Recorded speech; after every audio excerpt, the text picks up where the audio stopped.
Shalom, shalom, chers auditeurs, chères auditrices de la radio Bonne Nouvelle. Au micro, c'est votre serviteur, apôtre Gaël Eba Gatsé, de la famille des églises CCR, Centre chrétien de restauration, ici à Pointe-Noire, à Siafoumou, à Brazzaville, à Mungali, au Maroc, bien entendu, et aussi au Cameroun. Par la grâce de Dieu, nous voulons, à travers cette émission Activation en Christ, nous amener à redécouvrir la personne du Christ, son œuvre et bien sûr l'impact de cette œuvre dans nos vies. Permettez que nous puissions prier un moment afin que le Saint-Esprit puisse encore parler, se révéler et que Jésus-Christ soit dévoilé dans nos cœurs. Prions tous au nom de Jésus, le Christ, le Seigneur. Prions. Notre Père et notre Dieu, merci pour tout ce que tu fais dans nos vies. Merci pour tout ce que tu as fait dans nos vies. Et merci pour ce que tu feras encore dans nos vies. Nous te sommes infiniment reconnaissants pour Jésus, pour le don qu'il est et pour son œuvre parfaite et achevée pour le salut de l'humanité. Alors nous prions afin que durant cette émission, par ton esprit, tu te révèles, que Jésus soit révélé dans nos cœurs, afin que l'honneur et la gloire reviennent à lui seul. Avec action de grâce et dans l'excellence de son nom, nous avons ainsi prié. Amen, amen et amen. Encore une fois, je vous salue tous dans le précieux nom de notre Seigneur Jésus le Christ. Alors, nous allons, à partir de cette émission, revenir sur un sujet que nous pensons être fondamental et que chaque enfant de Dieu doit saisir, capter et comprendre. Depuis un certain temps, le Saint-Esprit m'a interpellé afin que nous puissions revenir sur cet essentiel de la fondation de notre foi en Christ, à savoir l'œuvre parfaite et achevée de la croix. Alléluia.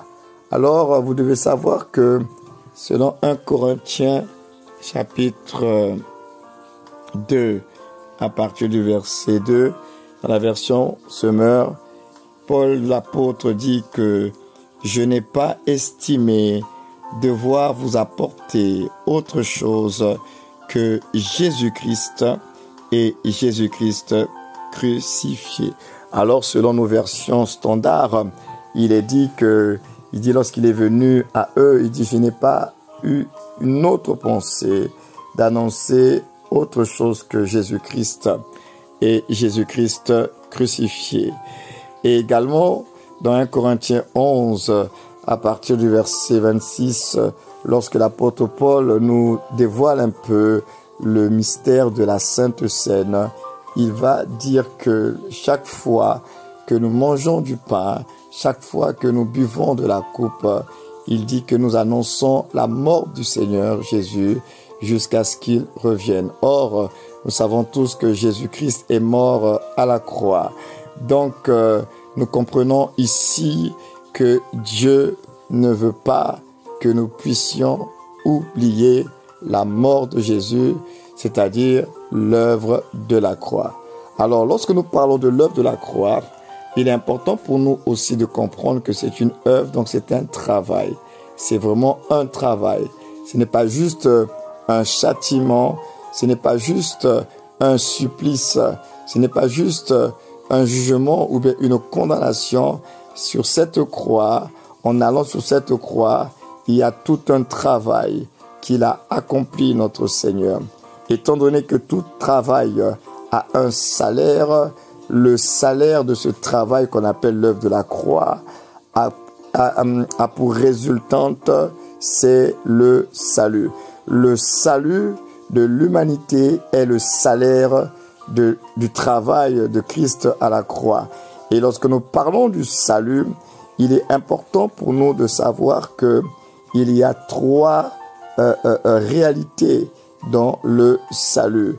Lorsque nous parlons du salut, ce n'est pas juste une affaire, il est mort pour nos péchés. Il y a bien plus que cela. Le péché est un aspect, est un domaine, est une réalité que le travail de Christ a traité, a réglé sur la croix. Mais il n'y a pas que le péché. Il y a également la servitude du diable, la puissance de Satan sur l'humanité. L'œuvre de la croix a brisé ce pouvoir, cette autorité du diable sur le croyant en Christ. L'œuvre de la croix a libéré le croyant en Christ de la puissance de Satan et lui a rendu éligible à cause de sa foi en Jésus-Christ pour pouvoir prendre part au transfert qui va l'emmener des ténèbres à la lumière, du royaume de Satan au royaume de lumière. Donc c'est très important, les amis, que vous puissiez comprendre que l'œuvre de la croix, le travail de la croix a réglé aussi le problème de la justice de Dieu.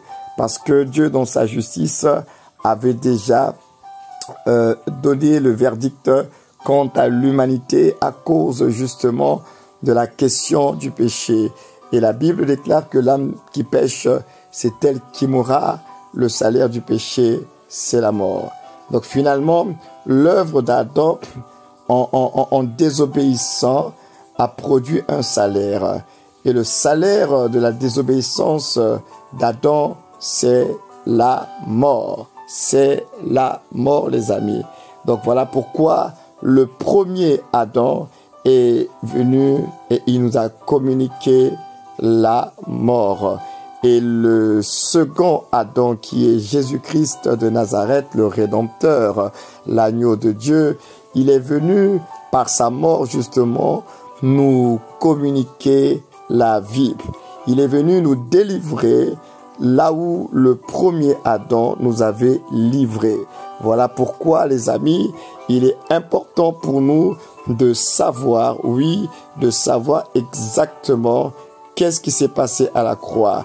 Quels sont les bénéfices de l'œuvre de la croix pour celui qui place sa foi en Jésus-Christ, notre Seigneur. Alors, je le disais tantôt, il y a une triple réalité avec des bénéfices par rapport à l'œuvre de la croix. Il y a la question du péché. L'œuvre de la croix traite la question du péché et nous. L'œuvre de la croix traite la question de Satan et nous. L'œuvre de la croix traite la question de la justice de Dieu et nous. Et ces trois réalités ont des bénéfices, règlent des besoins majeurs du genre humain. Donc c'est très important pour nous de comprendre que il a travaillé pas pour lui, mais il a travaillé pour nous. Il a produit une œuvre avec des résultats parce que nous n'étions pas capables de produire ces résultats. Il est venu comme le substitut. Il est venu comme celui qui prend notre place. Il s'est identifié à nous afin que par cette identification et cette substitution, il puisse accomplir ce que nous n'étions pas capables d'accomplir. C'est un peu comme s'il avait revêtu, c'est même pas comme si, il a revêtu notre humanité. Il a été rendu semblable à nous, afin que, étant rendu semblable à nous, donc cet abaissement de la divinité, lui permette de pouvoir nous relever de la chute de l'héritage adamique. Alléluia, gloire, gloire et gloire à Dieu. Alors les amis, puisque nous parlons de la triple réalité de l'œuvre de la croix, la triple réalité du salut de Jésus-Christ, nous allons traiter déjà sur la première réalité qui concerne la question du péché et nous. Alors il est important pour nous de comprendre qu'il y a une très grande différence entre les péchés et le péché. C'est important que vous puissiez comprendre que l'un est la source de l'autre. Le péché, c'est une nature, c'est une condition, c'est ce que Adam a hérité après avoir désobéi. Mais également, c'est une conséquence de l'absence de Dieu, de l'absence de la gloire de Dieu, de l'absence de la vie de Dieu. Lorsque la gloire de Dieu n'est plus là, lorsque la vie de Dieu n'est plus là, alors va se développer en nous une autre nature qui est celle de Dieu. Car seule la vie de Dieu peut produire en nous la nature de Dieu. Alors si la vie de Dieu est absente, il est bien clair que c'est une autre nature, c'est une autre condition que nous allons manifester. Et c'est ce que l'humanité a manifesté, une autre nature qu'on appelle le péché, tout simplement à cause de l'absence de celui qui est saint. Et donc, étant donné que celui qui est saint n'est plus présent dans l'homme, alors le contraire de la sainteté, le péché, la souillure, va s'installer dans la vie des hommes. Donc, les amis, c'est important pour nous de comprendre que Adam, par sa chute, il nous a donné un héritage. Et le premier héritage, c'est le péché. Nous naissons tous en Adam avec une nature qui est séparée de la gloire de Dieu, avec une nature qui est prédisposée jour et nuit à la rébellion, à l'opposition, à une indépendance vis-à-vis de Dieu. Donc cette nature qu'on appelle le péché, c'est comme un virus, comme une maladie incurable, une maladie qui se transmet de génération en génération. Ainsi, Adam ayant été le premier à avoir cette maladie, il va transmettre cela à toute l'humanité parce que, comme vous le savez, l'humanité est sortie de lui. Donc toute l'humanité, elle sort, elle va vivre avec déjà un manquement. C'est cette absence de la gloire de Dieu. Étant donné que la Bible dit que tous ont péché et sont privés de la gloire de Dieu, alors il y a un manque déjà dès le départ qui est là. Et comme la nature a horreur du vide, ce que Dieu n'a pas donné et ce que Dieu n'a pas manifesté, il y aura une contrefaçon et il y aura autre chose qui va prendre la place de celle de Dieu. Donc, les amis, le péché, c'est une nature, c'est une condition spirituelle qui déprave l'homme, qui pervertit l'homme, qui prédispose l'homme à faire tout ce qui n'honore pas Dieu, à faire tout ce qui n'élève pas les valeurs, les vertus de notre Dieu. Donc c'est une semence qui est là et tout être humain naît avec cette semence qui est une nature, une condition spirituelle que nous avons héritée en Adam. Voilà pourquoi le Christ, en tant que le second Adam, il va devoir nous délivrer de cette nature afin de nous communiquer un nouvel héritage. C'est la nouvelle nature, c'est la sainteté, c'est la gloire de Dieu. Donc nous retrouvons cela en tant que humanité déchue et perdue lorsque nous plaçons notre foi en Jésus-Christ. Lorsque nous tournons nos regards vers Jésus, lorsque nous l'invitons dans nos vies, lorsque nous lui disons « Seigneur, nous avons tellement besoin de toi. » Alléluia, gloire à notre Dieu. Donc l'œuvre de la croix vient régler le problème du péché. Le problème du péché et la réponse à ce problème-là, c'est la mort de Jésus. La Bible déclare que Dieu a condamné le péché dans le corps de chair de Jésus. Donc il y a la mort de Jésus et il y a le sang de Jésus-Christ. La mort et le sang nous aide finalement à pouvoir comprendre que Dieu a pourvu. Dieu a pourvu à la question, à la problématique de la nature de péché que nous avons hérité d'Adam. Donc le péché, c'est la nature, c'est la source. Et c'est elle qui génère, c'est elle qui produit ce que nous appelons les péchés, des comportements, des attitudes, des pensées, un langage. C'est ce que nous appelons les péchés. Et les péchés également, c'est le sang de Jésus qui vient purifier de nos péchés. Donc c'est très important, les amis, de comprendre que l'œuvre de la croix a traité la question du péché. Et la réponse de Dieu à cette question du péché, c'est de nous conférer une nouvelle nature. Et c'est ce que nous recevons en Christ. En Christ, lorsque nous plaçons notre foi en Jésus-Christ, nous allons avoir une nouvelle nature. Lorsque nous le recevons, nous l'acceptons dans nos vies, nous allons recevoir une nouvelle nature qu'on appelle la sainteté. La sainteté, c'est la nature de Dieu. La sainteté, c'est le vêtement de Dieu. Et c'est également notre vêtement. Alléluia. La sainteté est une nature, c'est une condition.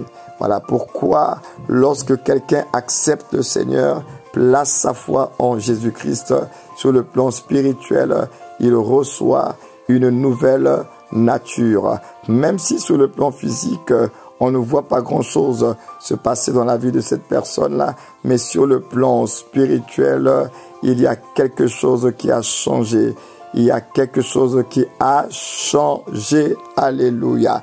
Donc, nous recevons une nouvelle nature. Une nouvelle nature qu'on appelle la sainteté. Et cette sainteté-là, qui est une condition spirituelle, qui est une nouvelle nature, c'est elle qui nous met au large. C'est elle qui nous introduit dans la sanctification.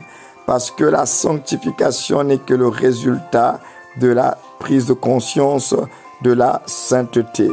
Donc, lorsque l'on prend conscience qu'une chose, elle est sainte, nous allons nous comporter différemment de cette chose-là. Notre comportement sera différent à cause de la valeur, de l'importance de la chose à laquelle nous sommes exposés. Voilà pourquoi il dit « Soyez saints comme moi, l'Éternel, je suis saint ». Donc au final, notre sainteté dans ce genre de contexte-là, il est inévitable. Il est en rapport avec ce que le Père est déjà pour nous. Donc on n'est pas obligé de faire des efforts pour produire cette nature. Non, cette nature, elle est déjà en nous, en Christ. Maintenant, il y a une prise de conscience qui doit être là, qui doit s'éveiller en nous, afin que par cette prise de conscience, nous puissions manifester le comportement digne des saints en Christ, des enfants de Dieu. Et c'est très important ce que je suis en train de dire là-dessus. Donc, l'apôtre Paul disait que Christ est notre sanctification. Il est notre sainteté.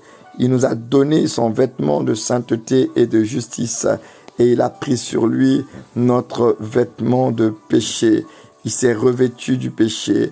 Voilà pourquoi à la 6e heure sur la croix, le péché était en train, le corps de Jésus qui devait porter le péché a commencé à recevoir ces péchés-là de toutes parts.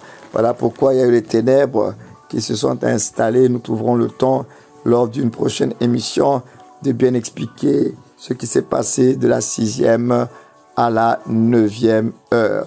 Retenez tout simplement que l'héritage d'Adam nous a fait perdre la gloire de Dieu, nous a fait perdre la nature de Dieu, et le second Adam qui est le Christ Jésus, il est venu pour pouvoir nous accorder une nouvelle nature, un nouveau vêtement qu'on appelle la sainteté.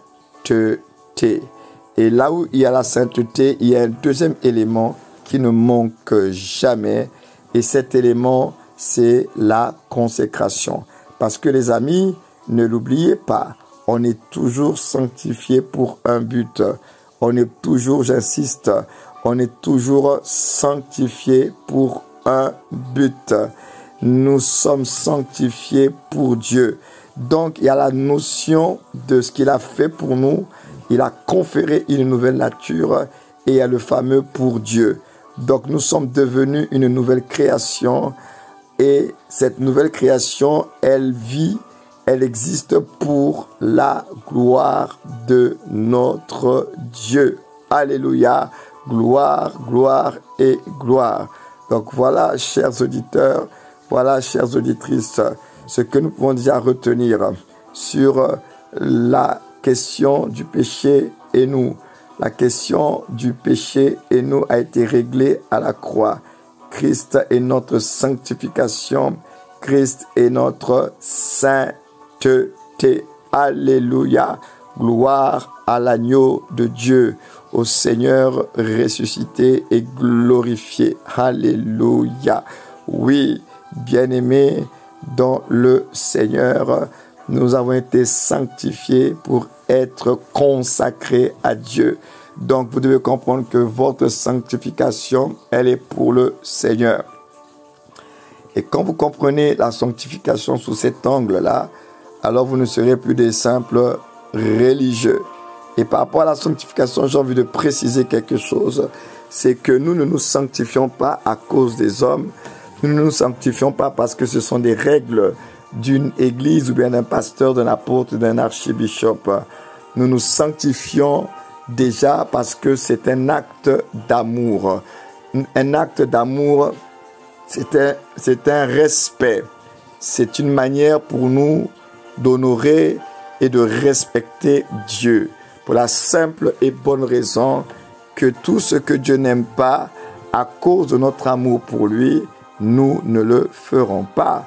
Donc, c'est une question de l'amour. Comprendre l'amour de Dieu pour nous, pour pouvoir aimer les choses de Dieu. Et comme nous avons l'habitude de pouvoir le dire, l'amour de Dieu produit l'amour pour Dieu. Donc si vous avez compris l'amour de Dieu, si vous avez été touché par la grâce de Dieu et par l'amour du Seigneur, cet amour, elle va vous pousser à ne rechercher que le bien vis-à-vis de Dieu, à ne rechercher que les choses qui l'honorent et non les choses qui le déshonorent, qui le discréditent. Lorsque vous avez compris cela, vous ne vous sanctifierez plus par peur, parce que malheureusement aujourd'hui, beaucoup dans nos rassemblements, dans nos assemblées, se sanctifient par peur parce qu'on les a menacés lors d'une prédication concernant la question du péché et autres. Donc, j'aimerais vous dire, chers auditeurs et chères auditrices, on ne se sanctifie pas par la peur.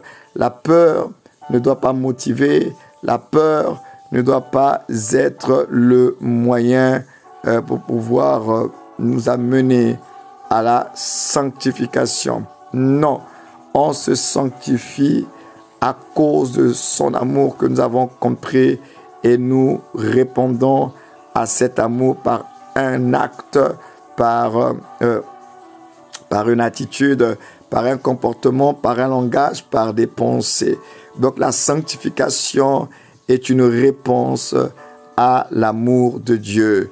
La sanctification est une prise de conscience de qui nous sommes pour produire ensuite le comportement qui suit. La sanctification se fait dans l'amour et non dans la peur et non dans la crainte. Elle n'encourage pas l'hypocrisie.